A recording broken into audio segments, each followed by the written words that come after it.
मित्रांनो, ही सत्य घटना आहे पुणे जिल्ह्यातील बारामती तालुक्यातील. जे बारामती तालुक्यामध्ये घडायला नको पाहिजे होतं तेच घडलं. 19 ऑक्टोबर 2018 रोजी ही सत्य घटना बारामती तालुक्यात घडली. आणि मित्रांनो, हे सगळं अघटित असं घडलेलं आहे. असं घडायला नको पाहिजे होतं. जणू काही इतिहासाची पुनरावृत्तीच या घटनेच्या द्वारे आपल्या समोर येते की काय असा भास निर्माण होतो. खरोखरच म्हणतात ना, माती तिथे किडे आणि माणसं तिथं हैवान निर्माण होतात. या विधानामध्ये नक्कीच सत्य आहे. तर मित्रांनो, चला आज हा जो काही माणसातला हैवान आहे त्याने काय केलं 19 ऑक्टोबर 2018 रोजी ते आज आपल्याला पाहायचंय. तर चला बघूया. त्यामुळं हा व्हिडिओ शेवटपर्यंत नक्की पहा मित्रांनो.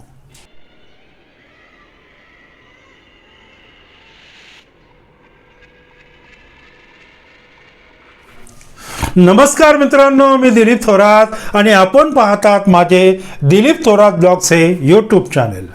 मित्रांनो, चॅनेलवर नवीन असाल तर चॅनेलला सबस्क्राईब करा आणि जर व्हिडिओ आवडला तर व्हिडिओला लाईक आणि शेअर करायला मात्र विसरू नका.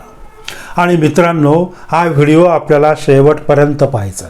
मरण म्हणजे काय रे भाऊ या सदरामध्ये आज जो आपण व्हिडिओ पाहणार आहोत, जी सत्य घटना पाहणार आहोत, त्या सत्य घटनेचं नाव आहे तो गेला खडी फोडायला.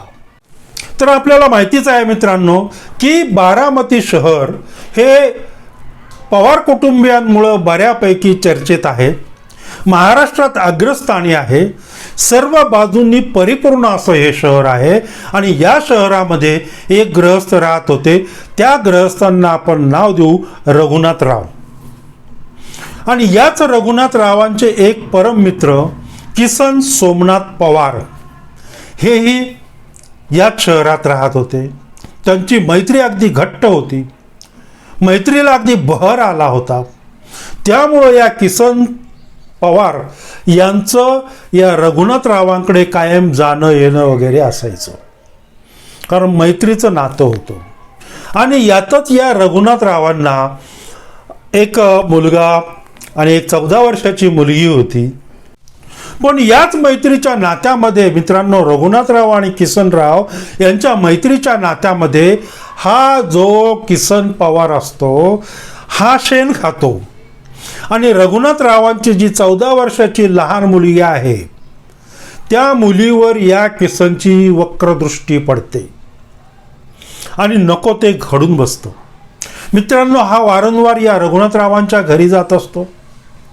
आणि जाताना गेल्यानंतर तो या मुलीला वेगवेगळ्या प्रकारे स्पर्श करतो, वेगवेगळ्या ठिकाणी स्पर्श करतो, तिची पापी घेतो वगैरे वगैरे वगैरे अजून काय काय.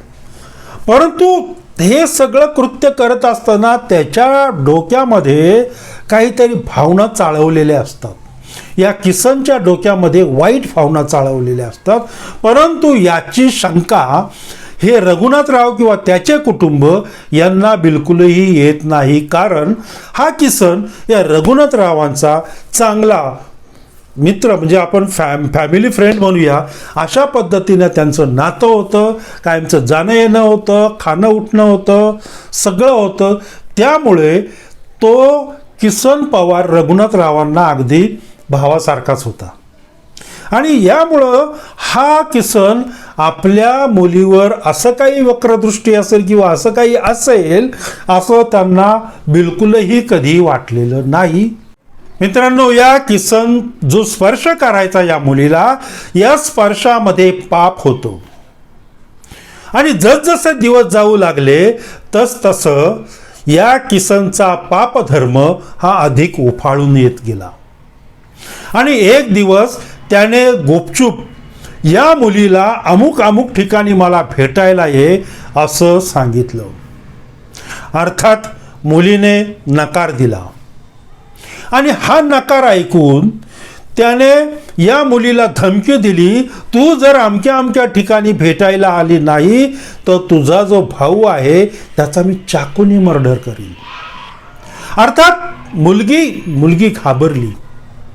आपल्या भावाचा मर्डर करील म्हणतोय हा. म्हटल्यावर मुलगी घाबरली आणि त्यांनी सांगितलेल्या ठिकाणी ही मुलगी ठरलेल्या दिवशी, ठरलेल्या ठिकाणी, ठरलेल्या वेळेवर ही मुलगी गेली. आणि मित्रांनो, ही मुलगी तिथे गेल्यानंतर या किसन नावाच्या हैवानाने या मुलीवर, अल्पवयीन मुलीवर बलात्कार केला. या किसनने बलात्कार केला, या हैवानाने बलात्कार केला या मुलीवर, 14 वर्षाच्या मुलीवर, तिची इच्छा नसताना सुद्धा. संपलं. ह्या मुलीचं आयुष्य संपलं. या किसनचं आयुष्य संपलं. अरे मैत्रीच्या नात्याला अशी काळीमा फासलीस तू. तुझ्या मुलीसारखी ती मुलगी आणि तिच्यावर लैंगिक अत्याचार करतो. शरम वाटत नाही का रे तुला? मित्रांनो, म्हणतात ना, मोहाचा पहिला क्षण ही पापाची पहिली पायरी असते. तर ह्या किसनचा मोहाचा हा पहिला क्षण ते पापाच्या ठिकाणी घेऊन गेलं त्याला.